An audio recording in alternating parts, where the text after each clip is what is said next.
Hello everyone, and welcome to your course overview of Understanding Social and Emotional Learning.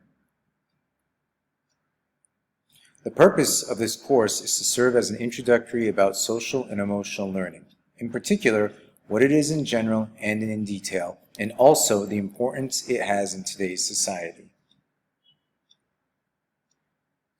By the end or conclusion of this course, you'll be able to explain what social and emotional learning is and validate its importance in the workplace environment.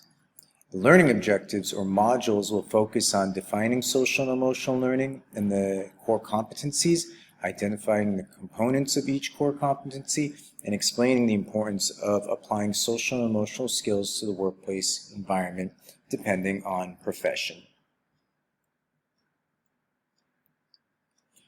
There are several different types of activities that you'll undertake during the course. All activities for the modules are to be completed by the end of each week. Each module will consist of a discussion prompt, assignment, and short quiz. The discussion prompt will enable participants to share ideas and comment in each other's posts, creating a more engaging environment. The first three activities that will be your summative tasks in which you will reflect on your own SEL assessment, practice an SEL competency, and creating an infographic poster. The final summative task will be writing a piece, putting it all together.